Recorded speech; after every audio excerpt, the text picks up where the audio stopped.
Hello, everyone, and welcome to Arcade Viking. Now is the 10th video in my Origins of Modern East Asia series. The subject of today's video is the failure of the self-strengthening movement due to the losses of the Sino-Japanese War, as well as the decline of imperial power after the Boxer Rebellion. These events would lead to China being called the sick dog of Asia. So again, as I said in my previous video on the Taiping Uprising, whenever we hear the name China, and really whenever we hear the name of any of these modern countries, as I brought up in the last few videos in the series, whether they be Japan, China, the Koreas, or Mongolia, we tend to think of these countries as we know them in the modern world, like this map of China that you see here.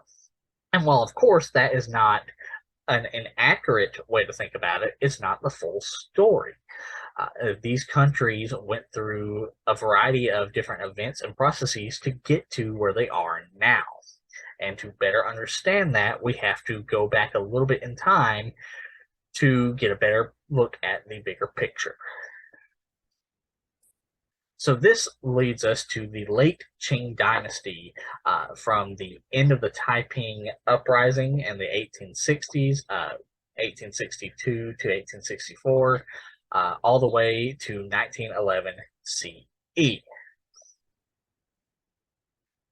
And during this period of time, much like it was during the height of Qing power and during the Taiping Uprising, China was not only in the same general size and shape that it is now, but it was also much larger.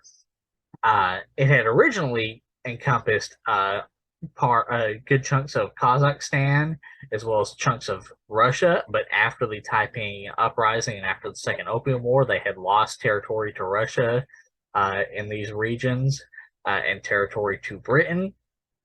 But they were still fairly large, controlling all of what is now Mongolia, in addition to the current territory that is part of modern-day China. However, they had also lost Imperial China had also lost several wars against Western powers, first losing against Britain in the First Opium War from 1839 to 1842 CE, and then losing the Second Opium War officially against Britain and France, but unofficially against Britain, France, and America from 1856 to 1860 CE. They had also faced a number of large-scale bloody rebellions, the bloodiest of which was the Taiping Uprising from 1851 to 1864, but he also had other rebellions, such as the various Muslim rebellions, like the Dungan Rebellion over here in Xinjiang, as well as the Panthay Rebellion and various other smaller tribal rebellions.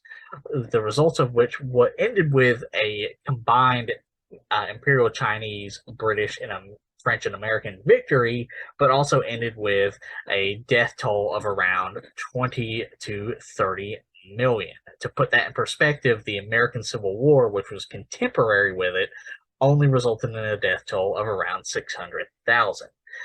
So the population of China at the time was between 200 and 300 million. So that's a 20 to 30% death rate.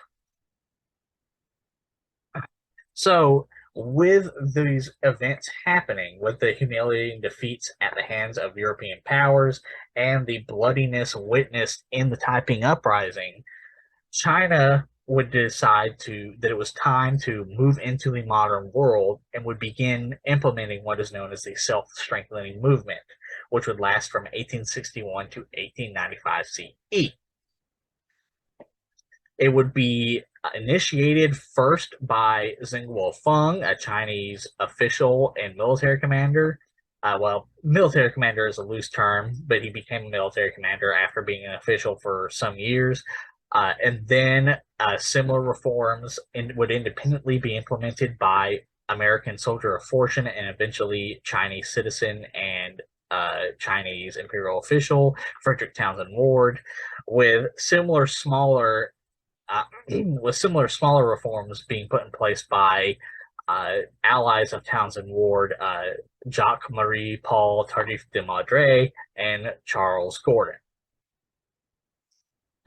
And it would be spearheaded by, of course, Zhang Guofeng, but also other Qing officials such as Yong Wing and Zhang Guofeng's trusted military commanders Li Hongzhang and Zhou Zongtong. And this movement would start with the purchase of Western arms and naval ships so that China could copy them and build up their modern weaponry. It would also witness the construction of European-style armories and arsenals, especially on the coast of China. But it would also see a series of failed government undertakings, such as an attempt to create a steamboat industry known as the China Merchants Group here, as well as a failed attempt by Imperial China to create a telegraph system over here. By far, the biggest failure of these attempted government undertakings was the failed government construction of national railways. And this started because China faced pressure to build railways and open up western parts of China to Western countries, to open up China overall to Western countries, which of course was to build Western power. And it was an attempt spearheaded by the Westernization group, which were the forerunners to accept and promote railway construction. And they were helped by Minister Li Hongzhang, who submitted a report to the emperor saying, hey, this is important because this will help us develop a mining industry.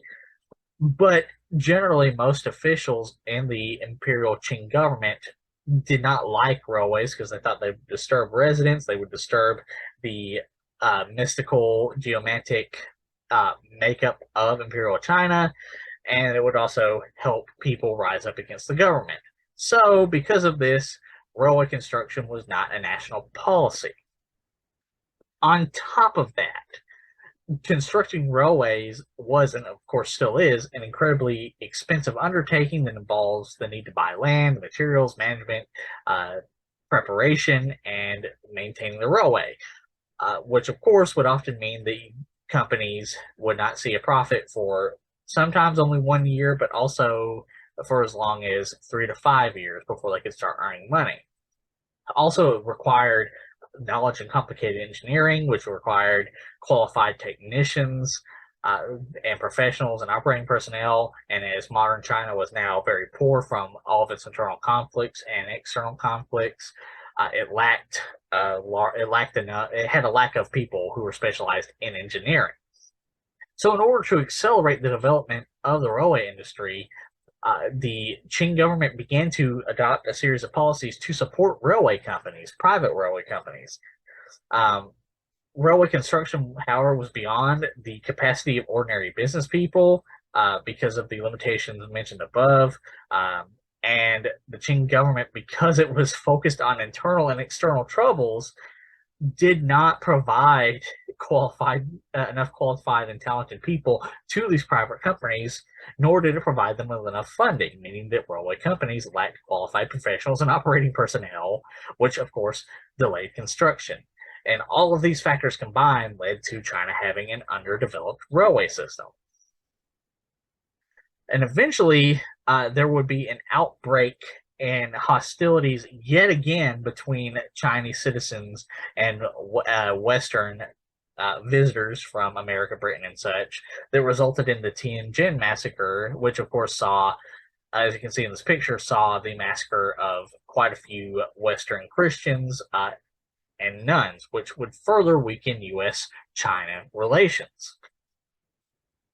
In response to the massacre, Zhang Guofeng And in response to the massacre and his inability to stop the massacre, Zheng Guofeng was removed from power for taking a more diplomatic stance toward foreign powers, i.e., he was more willing to work with these foreign powers than other officials were, and he would eventually die in retirement. Shortly after this, the Qing government would begin constructing its first modern fleet, the Beiyang Fleet. This was done in conjunction with Chinese youths being sent to Western nations in what is known as the Chinese educational mission, with some being sent to Europe and some being sent to the U.S. So this is from a U.S. school, and you can see a Chinese student here. Generally, most of the delegates were sent to the United States and Europe. Between 1872 and 1875, the delegation to the United States included 120 students and government officials, and between 1876 and 1881, 75 delegates headed to Europe. Compared to the delegates sent to the United States, those who went to Europe studied more diverse subjects, including mining, railway, telegraph, military technologies, political science, and foreign affairs, and contributed greatly to their respective areas after returning to China, while the delegations to the United States had very different profiles from those in Europe, with most of them being a very young age, and therefore largely received the liberal arts education in the United States without targeted professions. Despite the practice of sending these delegates abroad to learn from the West, the relatively small number of students involved and the relatively short duration of such activities prevented it from creating a large enough impact on the reform of the overall system of educational system of China at the time.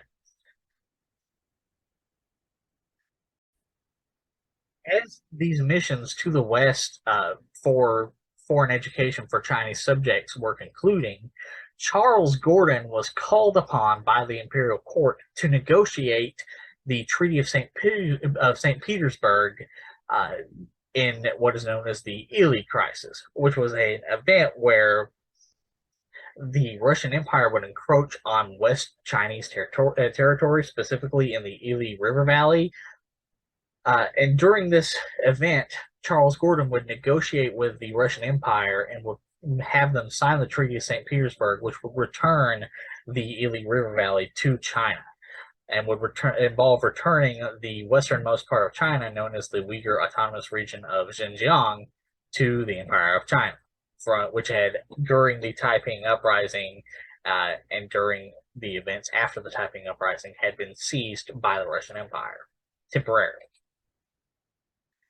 So with all of this in mind, with these new military reforms being implemented and with the education of Chinese citizens in Western countries like America and Europe, eventually all of this culminated in what is often called a French victory, a French overall victory, but also a Chinese Pyrrhic victory in what is known as the Sino-French War, which lasted from 1884 to 1885 CE.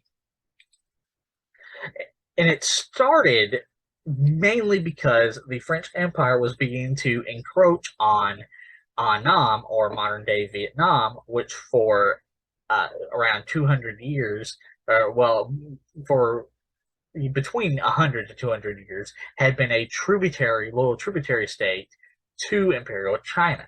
So French incursions into this area were viewed as a threat by Imperial China.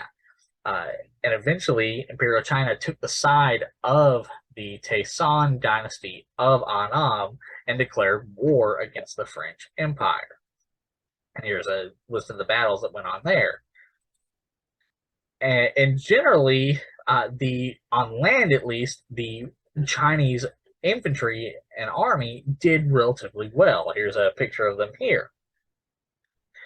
They won a victory against the French forces in the Battle of Bac the ambush of Barclay, though of course the British won a naval victory at the Battle of Fuzhou. But the Chinese would, after this one loss at Fuzhou, would go on to win several victories, winning the Battle of Tan Sui and Bang Bo, the Battle of Xinhai, and the Battle of Shipu. But eventually, China would withdraw from the war after these victories for a variety of reasons. One, because foreign powers like Britain and Russia began to negotiate on France's behalf, and because France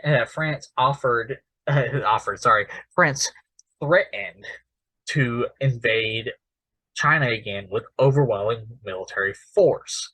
After all, you got to keep in mind, France at this time was fighting a two-way war. It was fighting both against China and against Annam, Vietnam.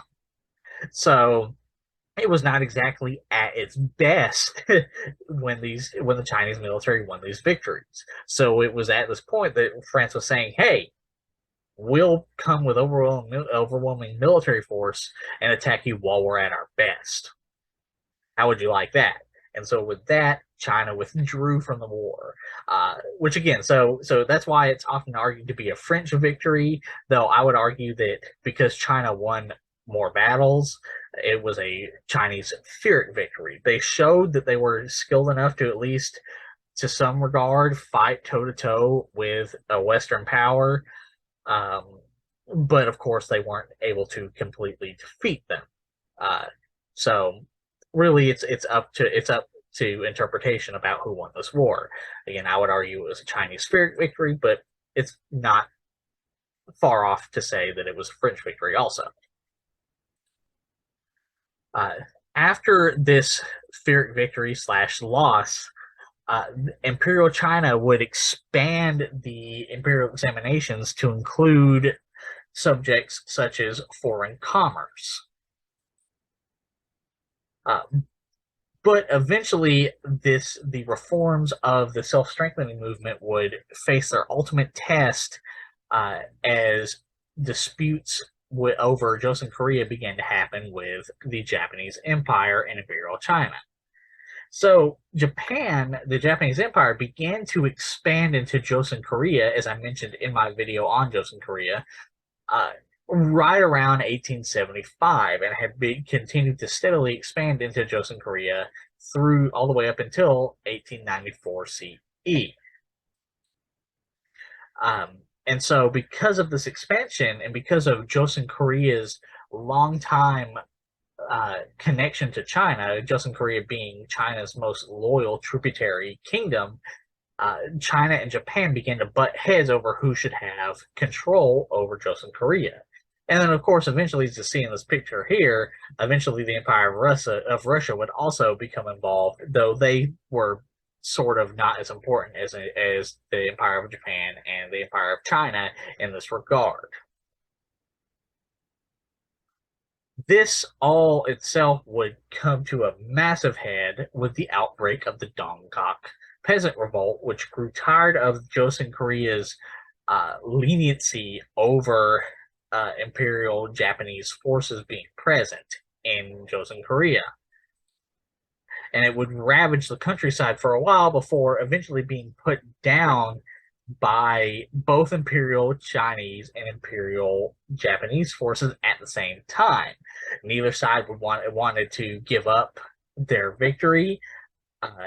Japan wanted to keep the victory because it meant that they were Korea's savior, and so did Japan. So all of this eventually led to a much larger conflict breaking out, the First Sino-Japanese War, which was it would be an understatement to call it a humiliating defeat for the Chinese.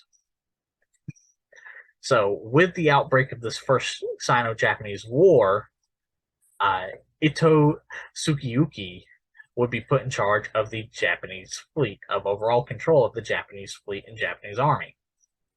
So with that, let's take a look at what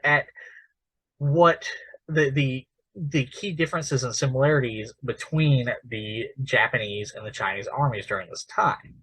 So at this point in time, the Japanese army had been reformed thanks to what is known as the Meiji Restoration. which was an event where Japan took a series of solutions, such as purchasing weapons directly from Western countries, paying high salaries to talented individuals from the West, implementing advanced technologies, and applying 48 management methods to overhaul and expand the old military factories and mines owned previously by feudal lords under the shogunate era.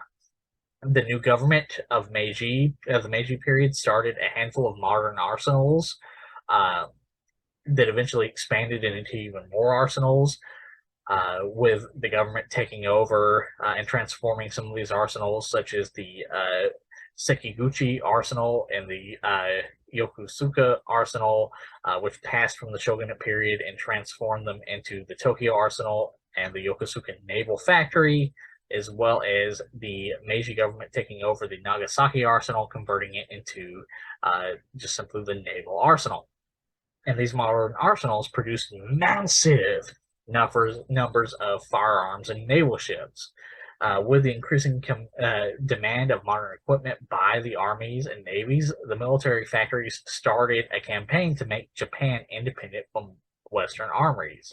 The arsenals not only brought in the latest technologies from the West, but they also invested in original research and development to foster local innovation and technical advancement. To tackle the issue in the Japanese army were the overuse of imported guns of different models and diverse origins compromised the quality of the equipment as well as the ability to distribute and manage weapons. The Tokyo arsenal started to manufacture a rifle that had a range of 2.5 kilometers, which was widely used during the First Sino-Japanese War. Similarly, starting in 1883, the naval arsenal was able to use self-made steel to produce cannons. Thus, with the advancement of military industries, Japanese military forces received large-scale upgrades in terms of equipment. The Meiji government began pushing for a policy that heavily encouraged the construction of mines and railways.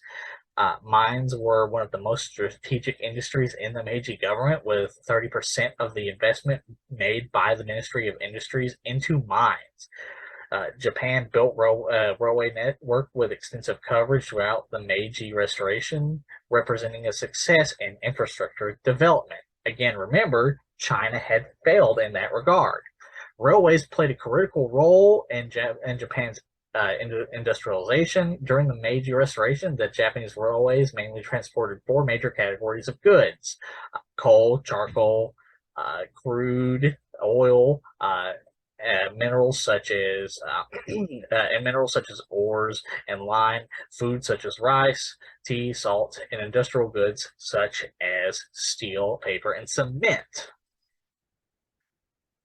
Education stood out among all the other reforms in the extent of changes and efforts invested into the endeavors. Moreover, the scope and funding,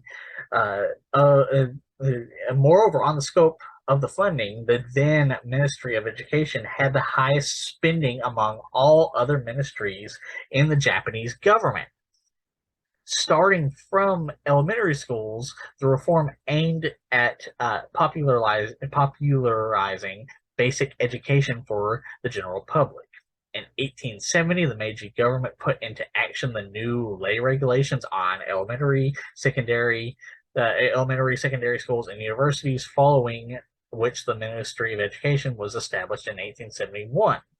A more radical law, Institutions of Schools, was published into power in 1872, which abandoned the existing privately owned and traditional style school makeup that had been seen in the Tokugawa shogunate, and banned the opening of more of such kind, only allowing for modern Western style schools in the country.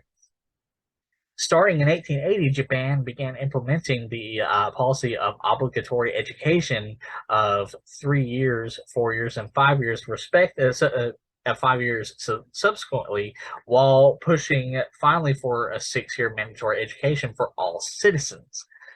In late the late period of the Meiji Restoration, the government already achieved a nationwide mandatory basic education and refocused on reforming higher education and developing modern science and technologies. Again, something which was not very successful in China. So during the Meiji Restoration, the government helped elementary and secondary schools to open 60 technical programs and incorporate technical subjects into the higher education system. By founding a complete system on technical education, the Meiji government succeeded in disseminating Western science and technologies into the general public and the next generation of the labor force, resulting in a large group of high-quality professionals and technologies who had made great contributions to Japan's economic and industrial success. So, in all, the Meiji Restoration was a comprehensive, all-in revolution of the nation's educational system. In contrast, we need to look at the Chinese army. So the self-strengthening movement opened an era, it had some pros and cons. It opened an era of mass production of military equipment by machine tools with the production and deployment of modern weapons and ships that greatly increased Chinese military might.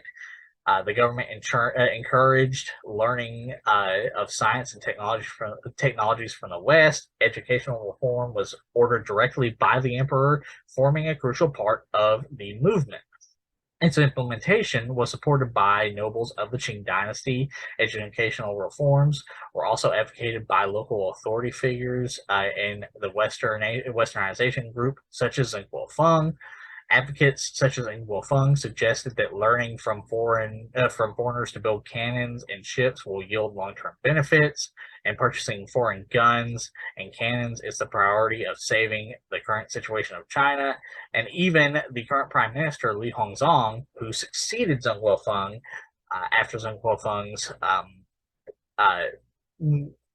humiliating removal from power, stated, if China wants to rise, the best way is to obtain foreign weaponry, and if China wants to obtain foreign weaponry, the 46 best ways is to obtain the method in which such weapons are made. And the Westernization group established large numbers of arsenals across the country, aiming to change the outdated equipment of the Chinese military.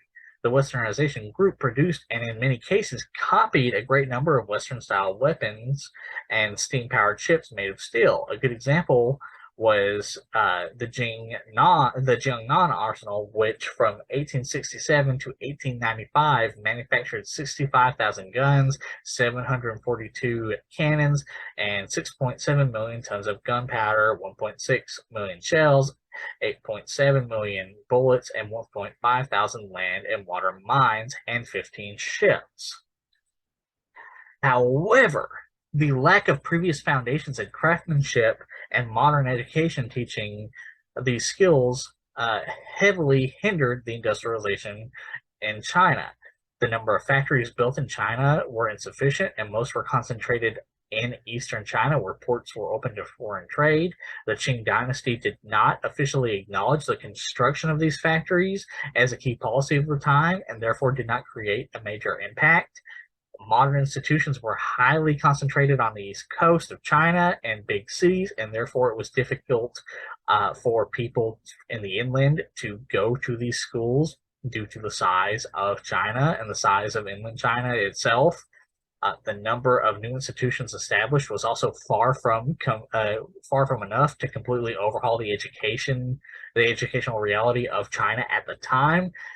Funding for education mainly came from revenue-generated customs. Therefore, the Ministry 57 of Customs at the time had certain control over the recommendation and selection of presidents and professors at the new schools, and the quality of teaching and research under such institutions was highly compromised.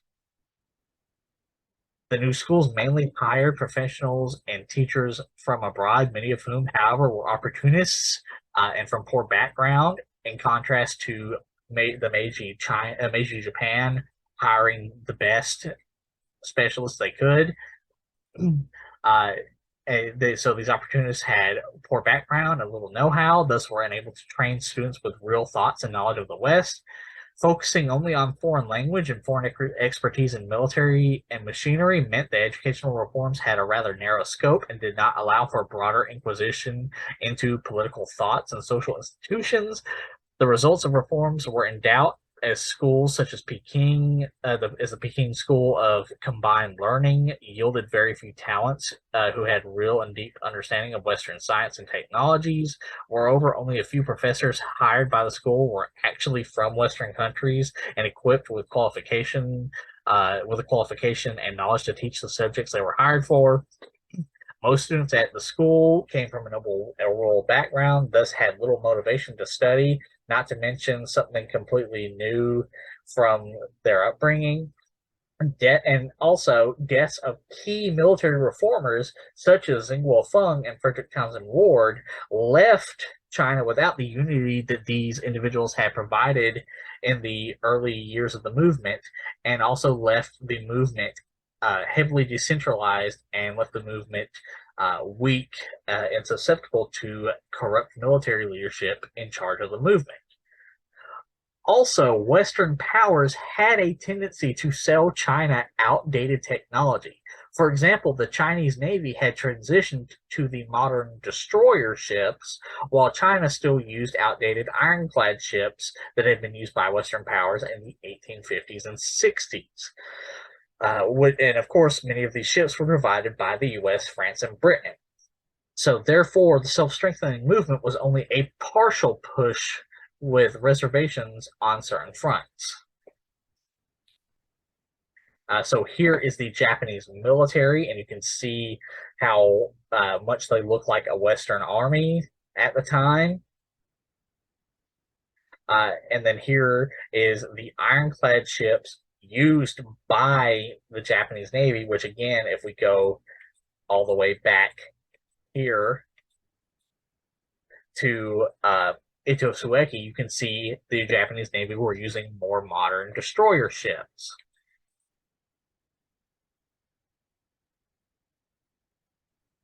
And as you can see here, the Chinese government was heavily decentralized, and many officials were not always enthusiastic about the self-strengthening movement. And here's a look at the Chinese military. And as you can see, it was, despite having more modern guns like Dergisi and Enfield rifles and French chassepot rifles, they were not at all as organized, as highly trained, and they still looked generally like a Chinese army did during the height of the Qing Empire in the 1700s.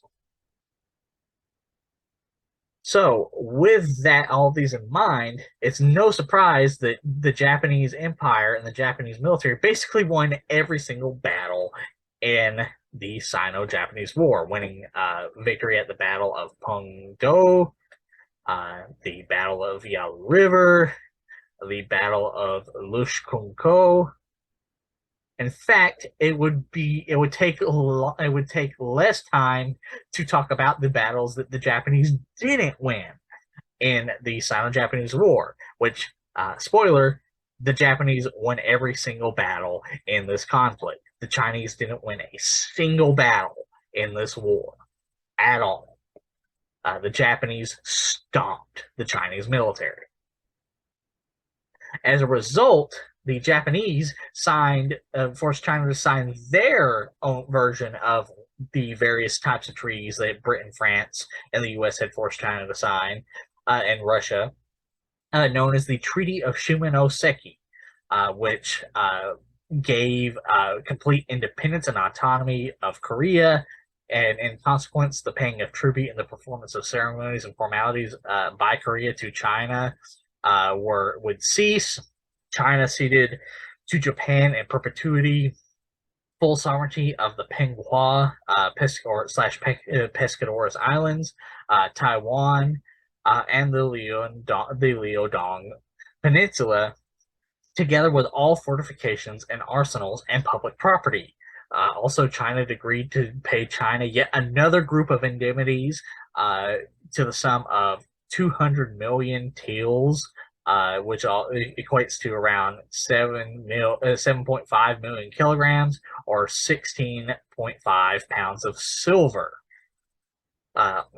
Also, China opened up Shaanxi, Chongqing, Suzhou, and Hangzhou to Japanese trade.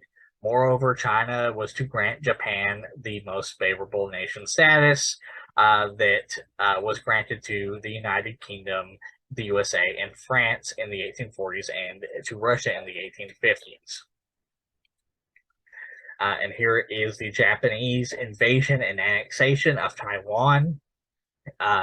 And thanks to the Treaty of Shimonoseki, which again meant China gave Taiwan to Japan.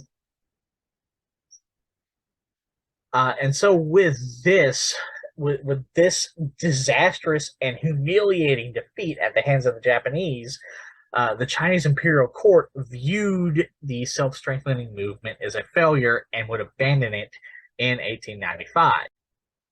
However, despite when the imperial court ending the self-strengthening movement, this did not mean military reforms stopped altogether. In fact, other military commanders, such as Zhang Zhidong, would conduct their own military reforms. So Zhang Zhidong originally started his political and military career as the governor of Nanjing. And while he was governor of Nanjing, he would invite a German training regiment of 12 officers and 24 warrant officers to train the local garrison into becoming a modern military force. And in 1896, acting under imperial decree, Zhang would move to Wuchang to serve as viceroy of Huguang, an area comprising Hubei and Hunan provinces. Zhang drew on his experience in Nanjing to modernize the military forces under his command in Huguang. He effectively trained and equipped modern units of sappers, engineers, cavalry, police, artillery, and infantry. Of the 60,000 men under his command, 20,000 men were directly trained by foreign officers, and a military academy was established in Wuchang in order to train future generations of soldiers. Zhang also equipped his troops with modern German Mauser rifles and other modern equipment. In fact, because of his efforts, foreign observers would report that when their training was complete, the troops stationed in the Wuchang garrison were the equal of contemporary European forces. And here's an image of the Mauser rifles that Zhang would purchase for his garrisons. However, there would still be a great amount of political strife, as yet another massacre of Christians would happen when a Chinese secret society known as the Chinese Big Sword Society would storm the German compound in the Juye incident and would kill German missionaries. In response to this, Kaiser Wilhelm II would dispatch the German East Asia Squadron to China in response to the incident. But in reality, this was really used just as a precedent and an excuse for Wilhelm and the German Empire to seize territory from China, which would result in the East Asia Squadron seizing Jiaozhou Bay from China. And here's Jiaozhou Bay.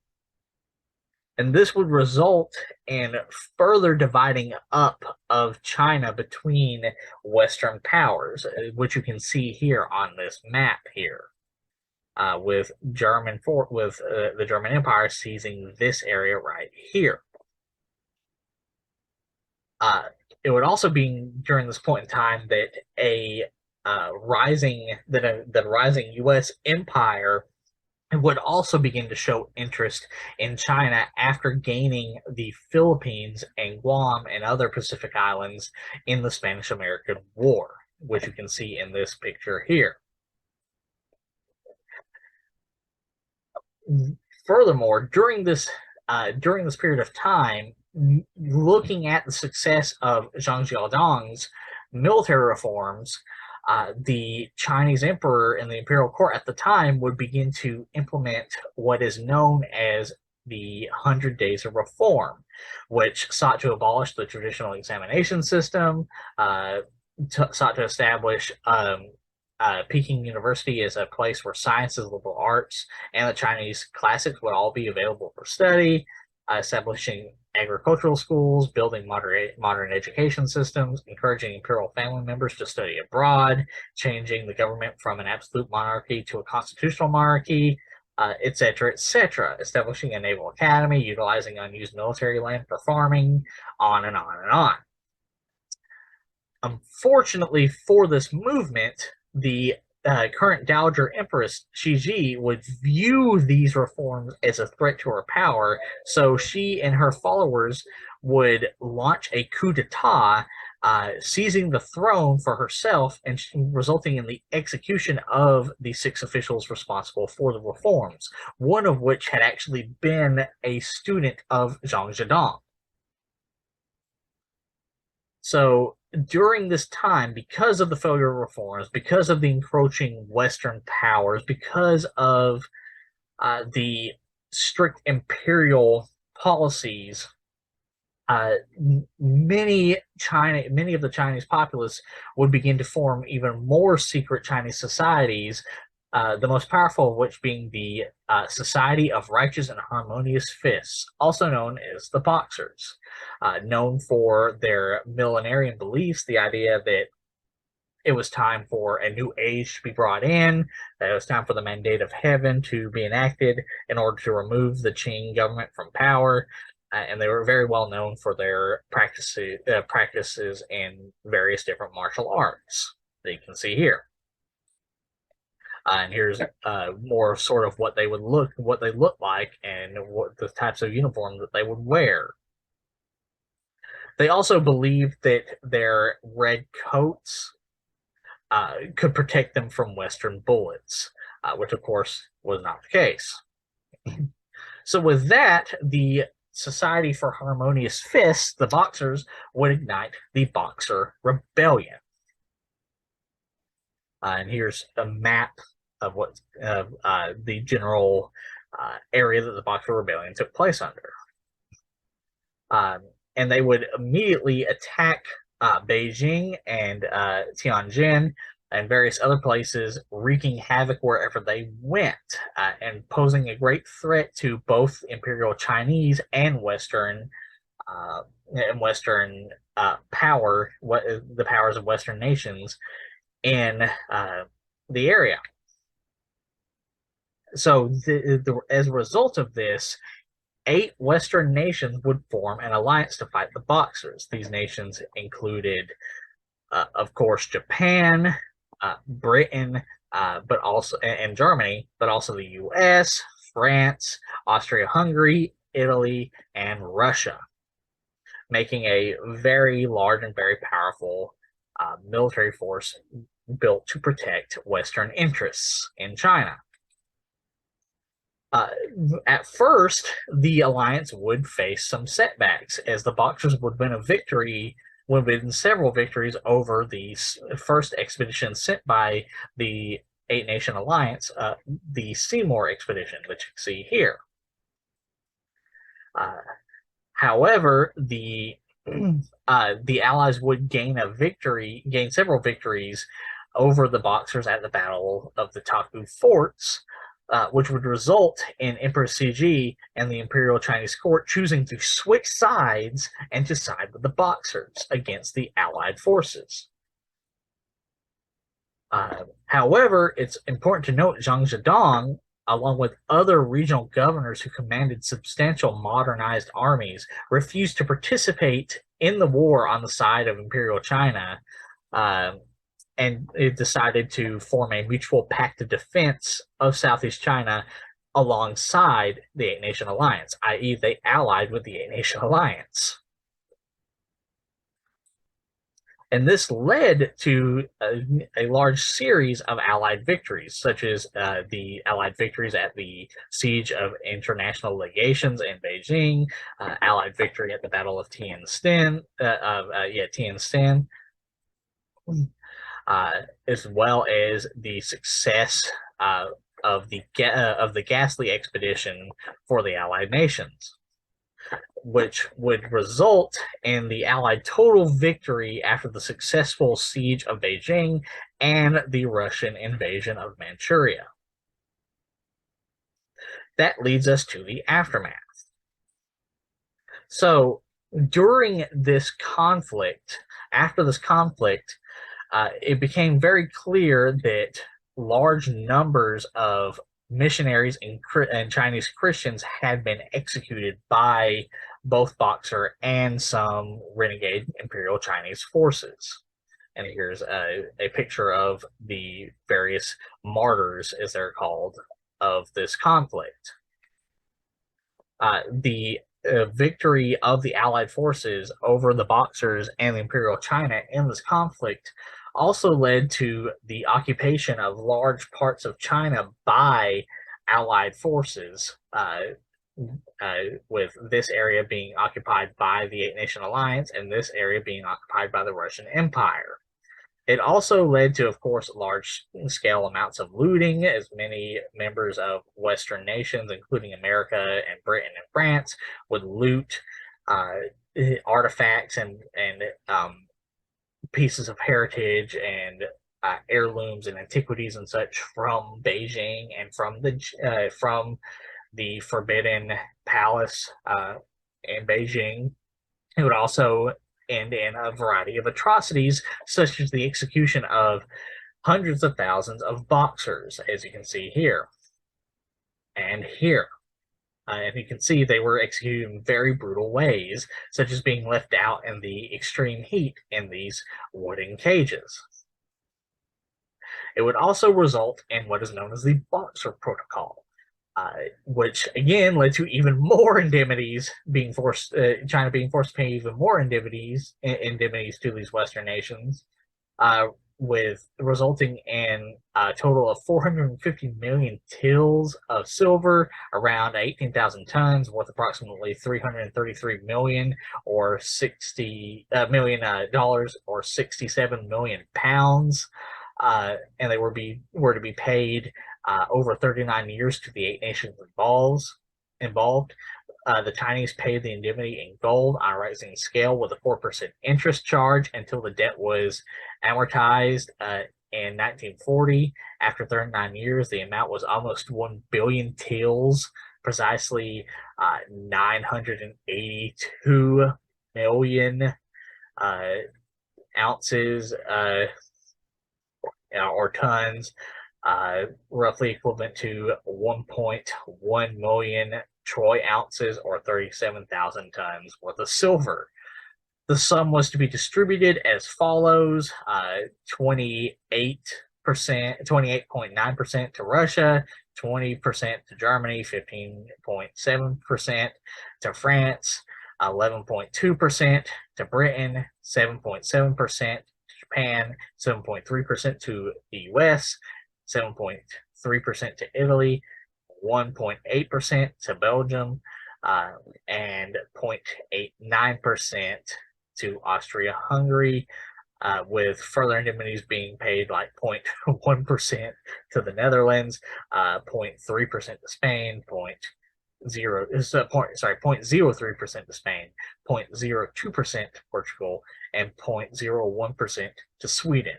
And you'll note that that Belgium, the Netherlands, Spain, Portugal, Sweden, and Norway were not a part of the original Eight Nation Alliance, because remember, it was just Russia, Germany, France, Britain, Japan, the United States, and Italy. So 1, 2, 3, 4, 5, 6, 7, and Austria-Hungary, 8. So in addition to the 8 original nations, 1, 2, 3, 4, 5, and 6 other nations who were not even involved in the conflict at all also got indemnities. This also set up the building blocks for what would eventually become the Russo-Japanese War, because Russia had entered into Manchuria uh, and threatened Korea, which was important to the interests of Japan, and also Japan also wanted Manchuria for itself. So this in itself set up yet another massive conflict in the region that would happen only 4 years later. It would also result in the rise of the Kuomintang, or the revolutionary groups who would eventually overthrow the Qing Dynasty completely in 1911. They would rise in 1905, and of course, the various generals who did not side with the Imperial Chinese court and the Boxers during this conflict, such as Zhang Zhidong, would side with the Kuomintang, putting to great use their modernized military forces. But that is a subject for China during World War One and World War II, which is out of the purview of this series. So with that, that ends the video on the Boxer Rebellion and the self-strengthening movement. I hope you enjoyed the video, and if you want to see me cover any of the subjects in this video in greater detail later, please feel free to leave a comment in the comment section, and remember to like, share, and subscribe.